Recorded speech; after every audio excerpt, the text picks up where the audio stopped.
With a loud scream, on the night of the 14th of December 1861, Queen Victoria gave first vent to her grief.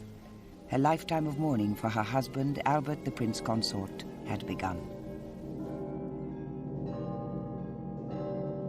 That night, the Prince Consort died from typhoid. Queen Victoria was my great-great-grandmother. There's no doubt that the death of Prince Albert led to a period of great uncertainty for the monarchy and the country. The Queen shut herself away with her family and household at Osborne on the Isle of Wight or at Balmoral. She came to Windsor solely to visit the mausoleum here at Frogmore and spent hours praying at this great shrine she'd built for her husband. The Queen had become a recluse, immersing herself in grief. The Queen wore black for the rest of her life. Her court had to dress in half-mourning. Even estate workers at Balmoral dressed in black kilts. Shops in London ran out of black material. Railings all over the country were painted black and have remained so ever since. A whole industry grew up, supporting the cult of death. The Queen shut herself up at Osborne and refused to go to Windsor or Buckingham Palace to be near the seat of government. With Albert gone, she couldn't cope and said she feared she was becoming unhinged. One morning at Osborne, she was heard shouting in desperation by an open window. I will! I will do my duty!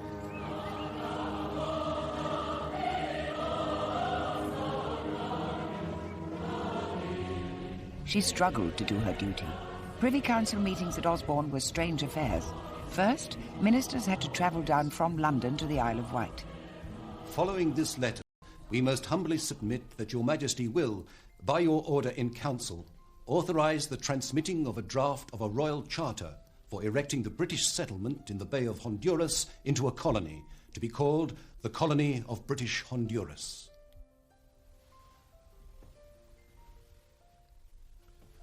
Approved. We beg leave, most humbly. Approved. Queen Victoria's grief was terrible. She plunged the country into seemingly endless mourning. Buckingham Palace was empty for 2 years and was eventually boarded up. Some wag put a notice on the railings which said, "These commanding premises to be let or sold in consequence of the late occupants' declining business." The Queen was no longer doing what her public expected of her. They were baffled and then angry. Her ministers had very strong views. But the Queen's main concern was a national memorial for her late husband.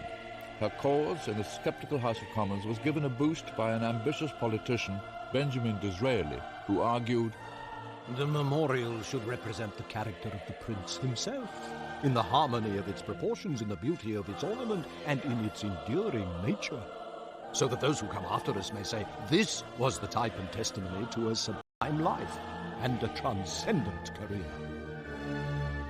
All this was music to the Queen's ears.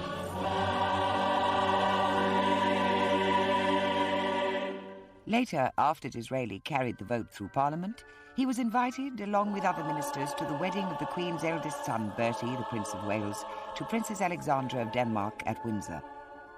The Queen in black watched ghost-like high up from a gallery. After the ceremony, there was the obligatory photograph with the bust of Prince Albert. At the end of 1864, an event at Osborne lifted the Queen from her misery. One morning, she saw on the terrace John Brown, Prince Albert's favourite gillie from Balmoral. The Queen had asked that he be brought south to help her take up horse riding again. That day, Queen Victoria appeared happy. Brown was suddenly always at the Queen's side. She refused to go anywhere without him. She felt safe with him and gave him the title the Queen's Highland Servant, answerable only to herself. But Brown, the swarthy Highlander, became known as the master of the court and the shadow behind the throne. Brown's manner with his sovereign did appear to be rather brusque. What are you doing with that old dress on you again for? nigh on Greenwim for like a care, I'm thinking. That's enough.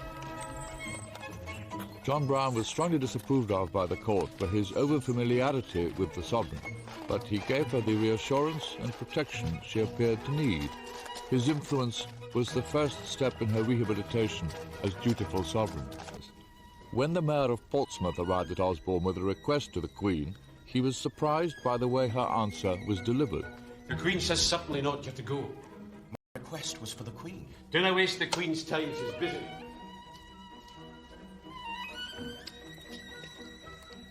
But nothing Browne did seemed to alter the Queen's affection for him. First, she raised his salary from £120 a year to £150, and then he was paid £310 and finally £400.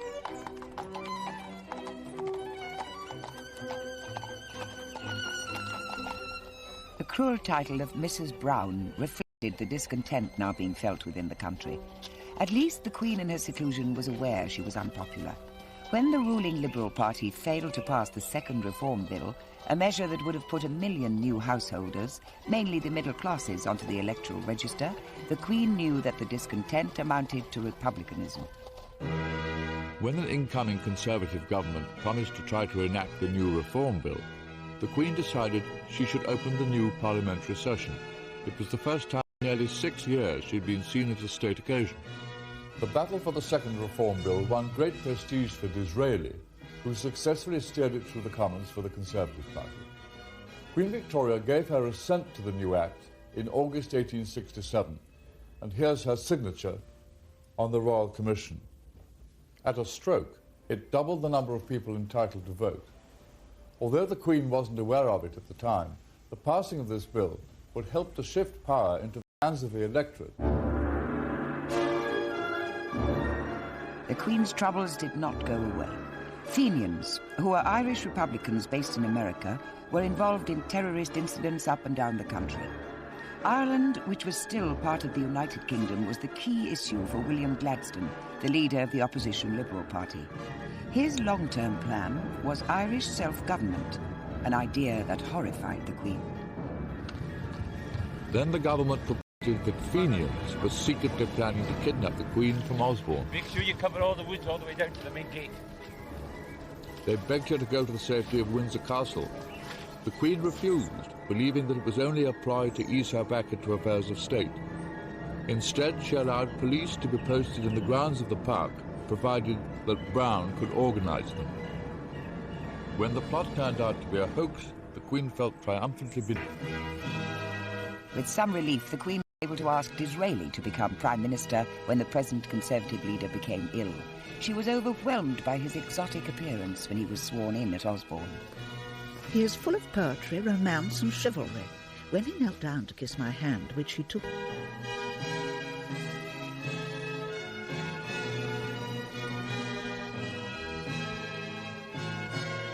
There began an extraordinary relationship between Sovereign and Prime Minister. Disraeli needed the support of the Queen in his duel with the opposition leader, his great rival William Gladstone. So Disraeli set out to flatter and charm the grieving widow. As long as we are advised of your proposals, you see, we need to know. He hopes that in the great affairs of state your Majesty will deign not to withhold from him the benefit of your Majesty's guidance.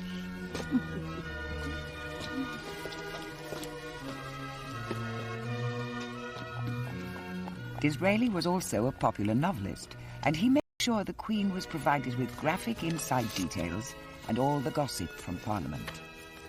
But the idyll came to an end. The Queen was informed that Disraeli had been defeated in the House by Gladstone and was offering to resign. In desperation, she implored him to carry on until the new electoral register was ready. But Disraeli lost the ensuing general election. The monarch's traditional power to have a say in the choice of government was over forever. The Queen had lost out to the will of the newly enlarged electorate. As Disraeli gracefully bowed himself out of the Queen's presence, Gladstone, his great rival, marched in. Their styles couldn't have differed more. William Gladstone was a popularist. His power rested with his party machine, fed by the new electorate. Ma'am, the primary mission of my government would be to pacify Ireland. If I may read out, ma'am, my proposed new cabinet. Lord Chancellor, Gladstone had been advised by his wife to pet the Queen. Instead, he read her lists, made speeches, and treated her like a rubber stamp. Lord Chancellor, Mum, Lord Hathaway, Lord President of the Council, Earl Grey and Ripon, Lord Privy Seal, Mr. Austin Bruce, Foreign Secretary. She reacted predictably and went into retirement again, and began writing and illustrating a book about her life in the Highlands, in which Brown featured strongly. Now, as a direct result of the Queen's continuing seclusion, a much more determined Republican movement was growing in the country. The Marseillaise was sung in Trafalgar Square to celebrate a new French Republic, and a pamphlet was published entitled "What Does She Do With It?", asking how the Queen used the money voted to her by Parliament. There was a family conspiracy to try to get the Queen back to duty. Princess Victoria, her eldest daughter, organised a secret round robin to be signed by 7 of her brothers and sisters in the following terms: "Are startled at the murmurs of discontent which reach us. Those of us who live at home are the unwilling and grieving witnesses of criticism which are agonizing to us to hear. The dangers which are daily spreading will crush the monarchy and the dynasty." But the letter was never delivered. Perhaps they were too frightened. In 1871, for reasons beyond her control, Queen Victoria suddenly found herself back in favour with the public. The Prince of Wales had fallen ill with typhoid. The Queen rushed to his bedside at his home in Sandringham. Fear gripped the nation because the 14th of December was approaching, which would have been 10 years to the day since Prince Albert had died of typhoid. Hidden behind a screen so that her son wouldn't see her, the Queen wrote fearfully, December 10th, 1871. The feeling shown by the whole nation is quite marvellous and most touching and striking.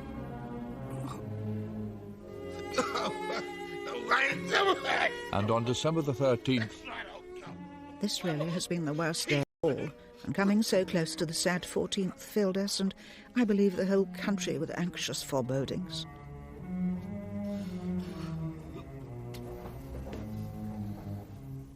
Finally, on December the 14th... This dreadful anniversary, the 10th, returned again.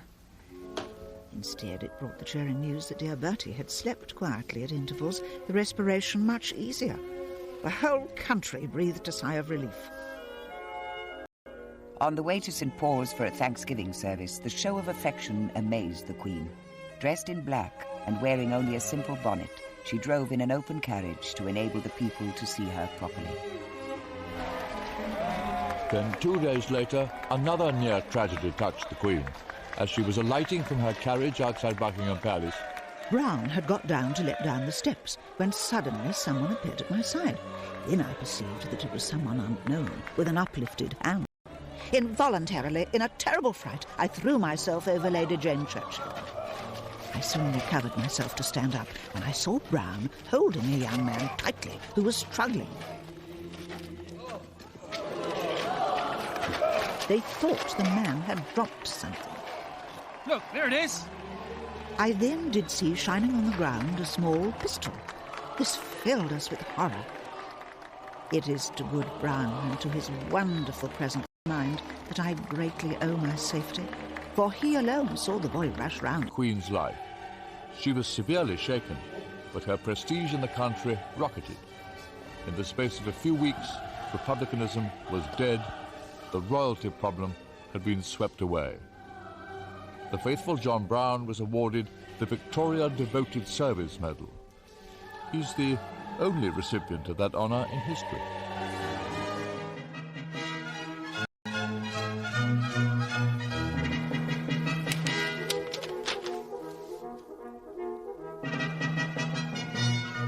We have a large Conservative majority. The change of ministry will take place shortly. Mr. Gladstone has contrived to alienate and frighten the country. It was February 1874, and Disraeli had won the general election for the Conservatives. At his swearing-in, the Queen treated him like a long-lost friend. 13 years after the death of the Prince Consort, she was no longer in deep despair. I saw Mr. Disraeli at 2:45 today. He knelt down and kissed hands, saying, I pledge my troth to the kindest of mistresses. Whatever the sovereign wishes should be done. The Queen's wishes were simple. With Disraeli now at her side, she needed to fulfill her great destiny and that of the British people. We had the largest fleet in the world, a professional army, and vast colonies that were the envy of Europe. Now that the parliamentary parties had finally tempered the British Crown's power, her destiny lay in foreign affairs, the Empire. Disraeli too could see sound reasons for patriotism. The Conservative Party would become the party of empire. The Empire needed an empress, and the Queen asked Disraeli's government to make her Empress of India, the brightest jewel in the imperial crown. To mark the occasion, the Queen sent the Prince of Wales out to India to preside over the celebrations given in her honour. The Prince became the incarnation of the British Raj and was treated everywhere like a god. Missions for the poor were opened and charity was dispensed in his wake. He was even given a pair of elephants that later appeared at Sandringham. My thoughts much taken up with the great event at Delhi today, where I am being proclaimed Empress of India. I have for the first time today signed myself as V.R. and I. That day, the 1st of January 1877, she wrote New Year cards. One went to Disraeli, bearing her initials V.R.I., Victoria Regina et Imperatrix. His best friend, V.R.I. At about this time, the Queen also gave Brown a locket containing some of her hair and some belonging to the Prince Consort. Emblazoned in enormous jewels, Queen Victoria gave a dinner that night here in Windsor Castle, the night she became Empress of India. Disraeli made a flurried speech praising the Queen, and when the loyal toast was proposed, he called out, "Your Imperial Majesty," whereupon, to everyone's amazement, the Empress rose and did a half curtsy to her Prime Minister.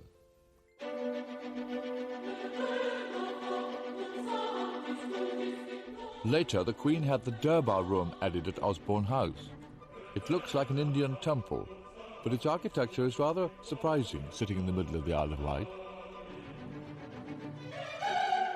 The Queen was mesmerised by India.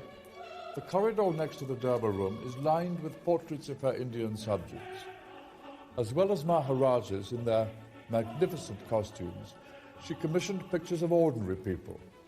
Here we see soldiers, a potter at the age of 102, a carpet weaver, silk spinner, coppersmith, servants, farmers and children.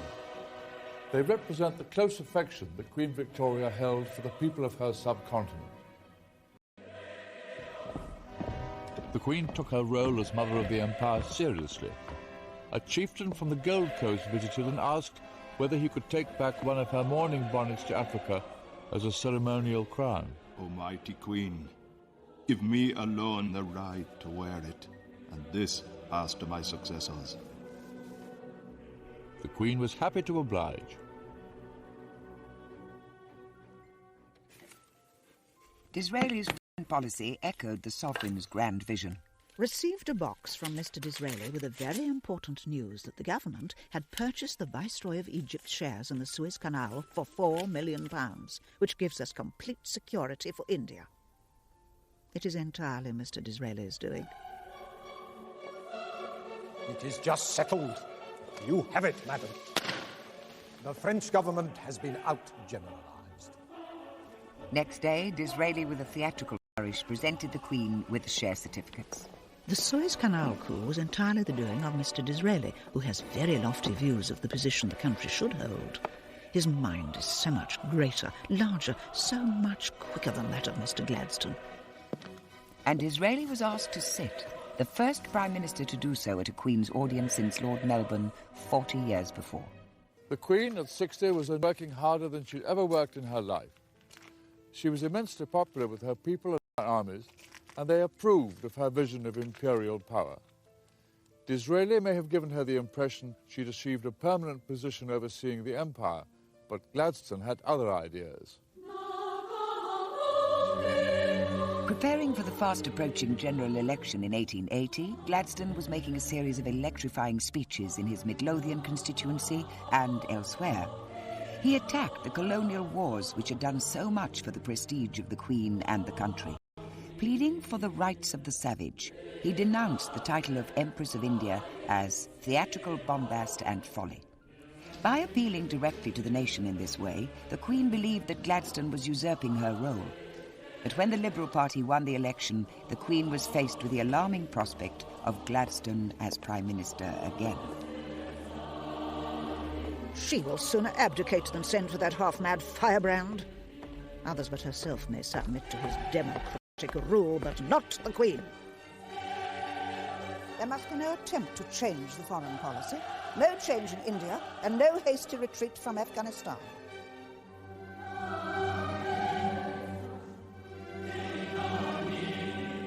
With Gladstone in power again, the Queen became less interested in affairs of state.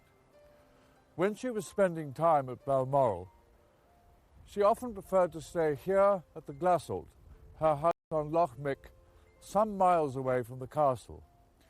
At times this house was literally at the hub of the empire. Its modest rooms and simple furniture really rather humble for the Empress of India. Then came a series of tragic blows. First, her close friend Disraeli died in April 1881. Such a loss is irreparable to me and the country. To lose such a pillar of strength at such a time is dreadful. Then John Brown had to carry the Queen back into the castle after a fall at Windsor in March 1883. And less than 2 weeks later, the dreadful news that my good, faithful Brown had passed away early this morning. It is the loss not only of a servant, but of a real friend. The shock, the blow, the blank, the constant missing at every turn of the one strong, powerful arm and head almost stunned me, and I am truly overwhelmed. And now all is gone. All is gone in this world, and all seems unhinged again in thousands of ways. Such was the status of John, empresses even.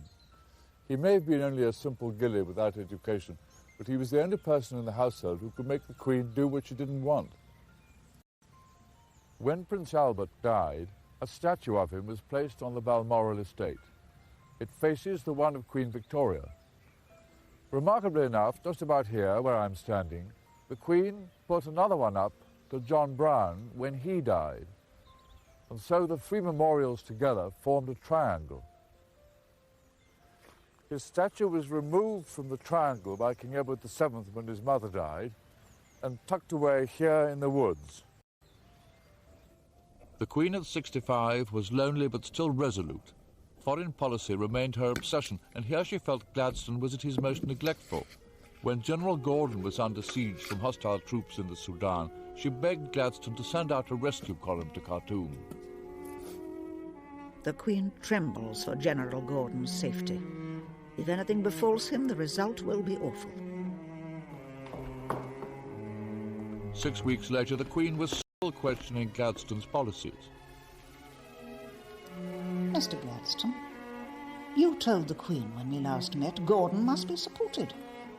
Yet what he asked for repeatedly nearly 5 weeks ago has been refused. If not for humanity's sake, for the honour of the government and the nation. When Gordon was murdered nearly a year later, just before the relief column finally arrived, the country was in uproar.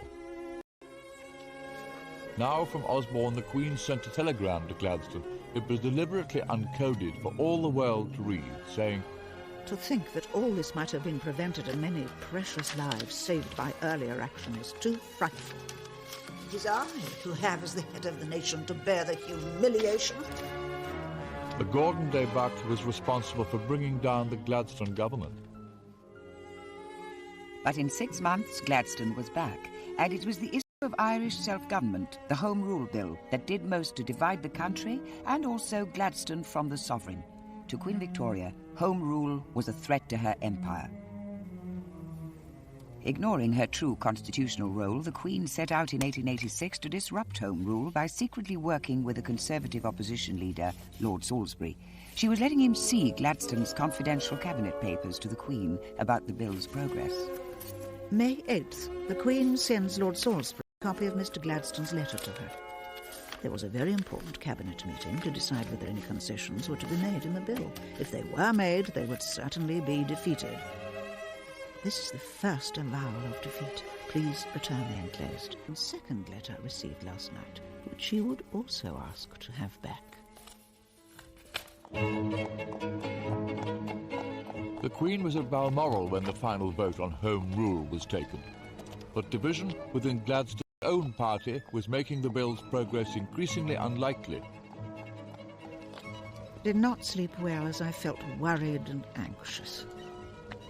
When I got up, a telegram was brought to me which gave the news that the government had been defeated by a majority of 30.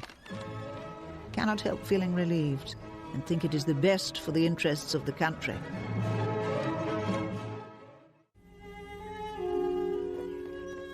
More than 30 years earlier, in the halcyon summer days at Osborne, the royal children gave a regular afternoon tea party in the Swiss cottage for their parents, the Queen and Prince Albert.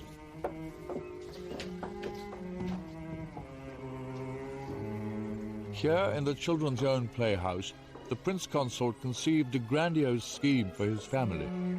His plan was to marry the family into royal houses on the continent. His aim was to achieve peace and influence in Europe. And here you can see demonstrated the Prince Consort's greatest vision. This famous photograph was taken when Queen Victoria went to Coburg to attend a family wedding over 30 years later in 1894. There are cousins from Russia, here's the Tsar, Germany, the Kaiser, Romania, as well as connections with Spain and with Greece and Denmark, my great-grandfather, King Edward VII, to be. All these people are related to Queen Victoria, but closer analysis of the picture shows how the dream was about to shatter. First to be married was Princess Victoria, Vicky, Prince Albert's eldest and favourite daughter. At 17, she married Prince Frederick of Prussia. The Prince Consort hoped that through this marriage, the belligerent Prussian ascendancy would be tempered by a liberal constitutional monarchy. Instead, the worst happened, and the couple produced a son, Kaiser William, sitting here with the waxed moustaches.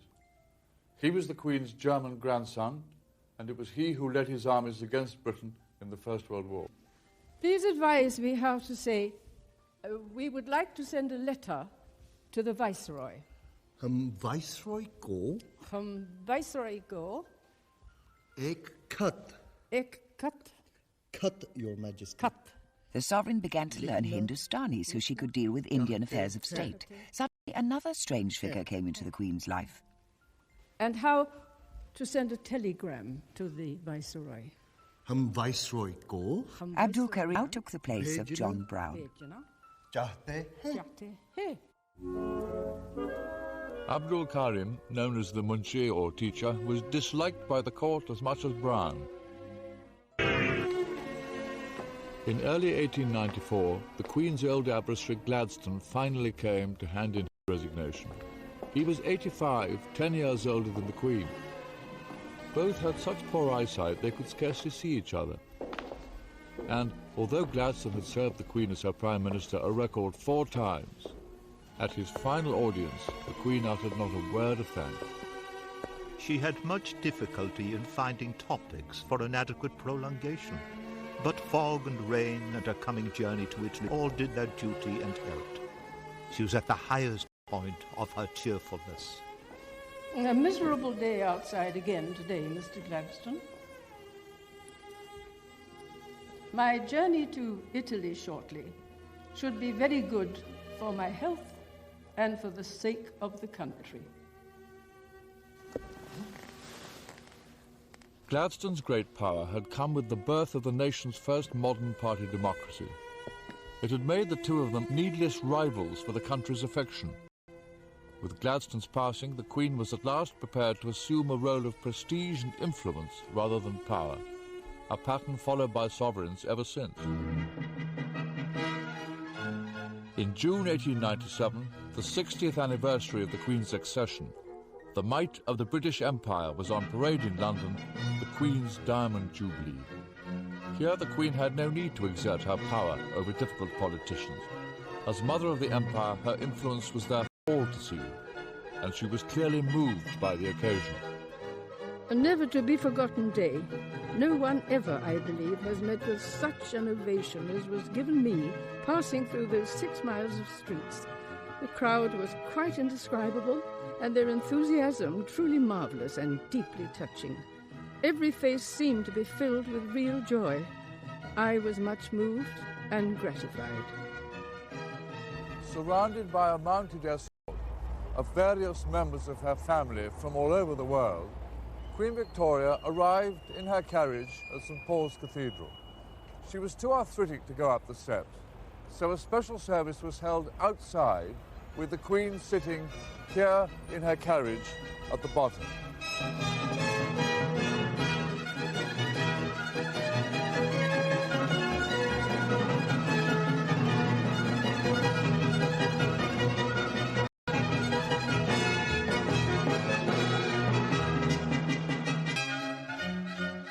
That day, for the first time, the Queen used telegraph to send her Jubilee message around the Empire. From my heart, I thank my beloved people. May God bless them. 80 years old, her eyesight failing, the Queen still had one more service to perform. With the outbreak of the Boer War in 1899 in South Africa, she found a new lease of life, rallying the nation. After a string of defeats, stirring memos were dispatched to her government and to her commanders. I sincerely hope that the increased taxation necessary to meet the expenses of the war will not fall upon the working classes. The attempted relief of Ladysmith would have succeeded had we had more troops. Red tapings and useless difficulties must not be regarded. Would not corrugated iron huts be used instead of tents? It is quite imperative that Lord Roberts should not move until he has plenty of troops. Pray impress this on him. Please let me know what steps you intend to take to protect the Zulus from being attacked by the Boers. We are bound in honour to stand by my native subjects. The Queen dispatched 100,000 tins of chocolate to the men at the front, which promptly melted in the African sun. A period in December 1899 became known as Black Week, after 3 major defeats of the British Army. At Windsor, the Queen rose to the occasion, telling the Foreign Secretary, Please understand there is no one depressed in this house. We are not interested in the possibilities of defeat. They do not exist. But Black Week coincided with the anniversary of the death of Prince Albert, and privately the Queen showed her real feelings when she visited the mausoleum at Frogmore. Already 38 years since the dreadful catastrophe which crushed and changed my life and deprived me of my guardian angel. Feel very low and anxious about the war. By Christmas 1900, the Queen was not well. She was sleeping badly, eating nothing. On Christmas Eve, she came down to the Durbar room at Osborne to see the distribution of presents, but could only write, I felt very melancholy because I see so badly. I gave all my personal servants their usual presents. I took a little supper in my room.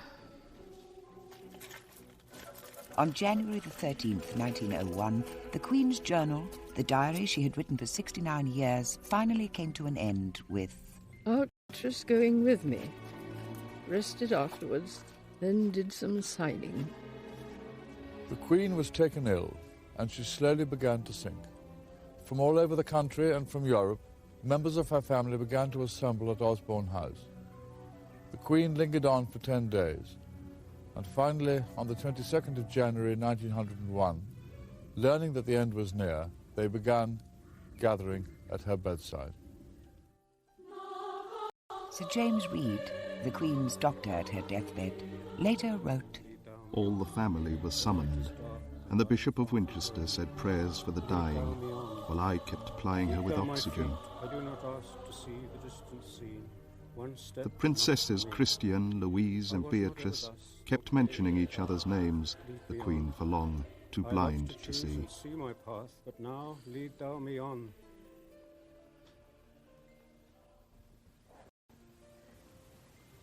Dear Mamma, it's Beatrice. Lenten is close too.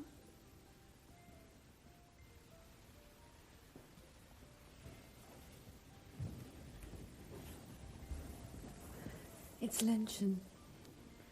You're not alone.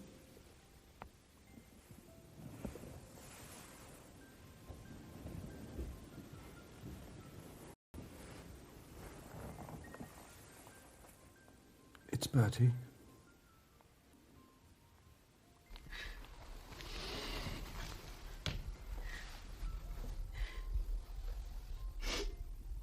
The Kaiser remained the whole time on the opposite side to me. The Queen kept looking at me and frequently gasped. Sir James, I'm very ill.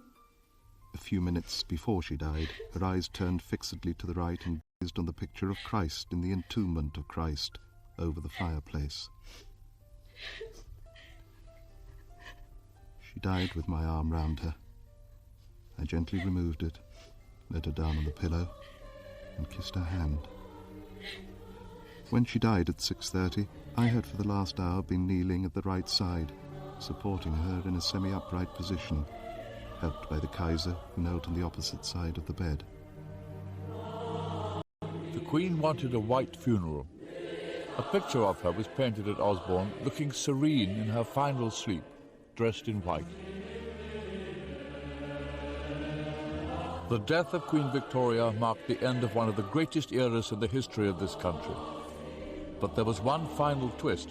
She'd left a secret list of keepsakes that she wanted placed in her coffin. Some were from Albert and from everyone. Sir James called in members of the family to see her, and Princess Alexandra was the last, and she arranged white flowers over her, so she looked beautiful. And then they all left, and he put a photograph of John Brown in her left hand, as per her instructions, and a lock of his hair, which he wrapped up in tissue paper. And then he covered her up with the white flowers which Queen Alexandra had put there. And then he called in the rest of the members of the household to come. Do you think that Queen Victoria's children were aware of some of the things that she'd been asked to have placed in her coffin? No, only her maids and dressers and Sir James, who did the arranging himself. Here they were for the first time, these instructions. They'd only been seen by Sir James and those few dressers.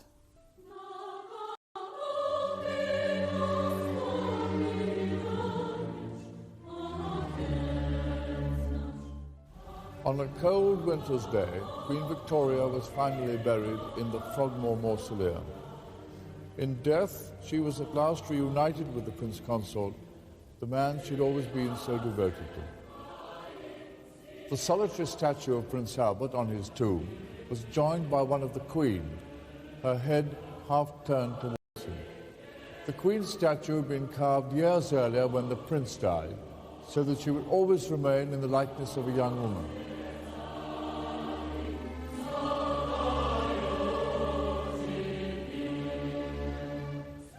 Inscribed above the door of the mausoleum, in Latin, are these words by Queen Victoria. Farewell, best beloved. Here, at last, I shall rest with thee. With thee in Christ I shall rise again. When the burial was over, it began to snow. The Queen had got her white funeral.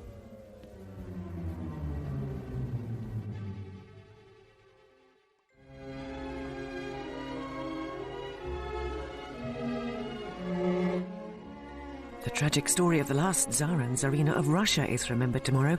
Nicholas and Alexandra, that's at the same time. Coming up in a few minutes on UK History, gaze upon the face of Tutankhamun.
But nothing Browne did seemed to alter the Queen's affection for him. First, she raised his salary from £120 a year to £150, and then he was paid £310 and finally £400.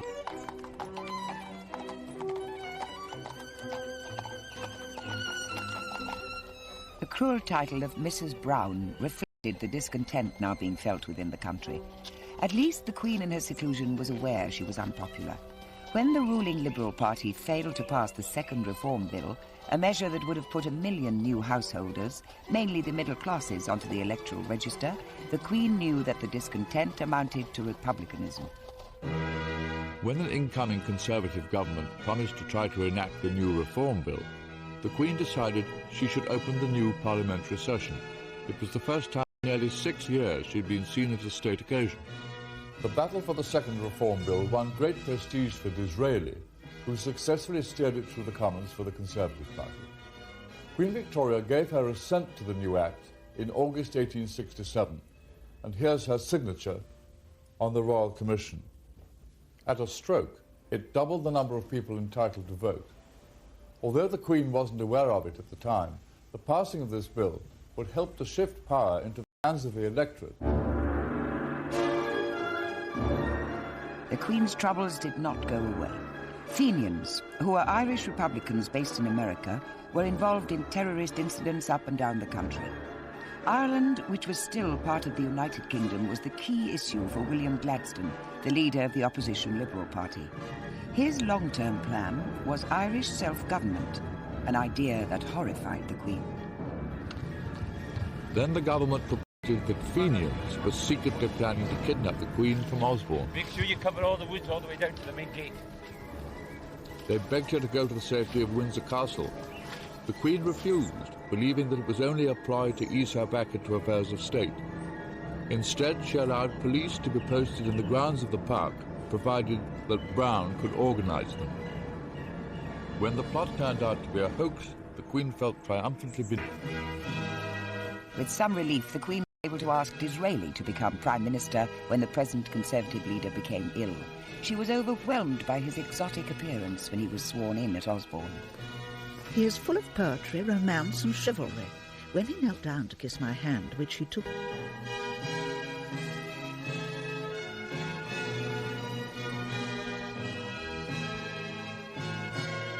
There began an extraordinary relationship between sovereign and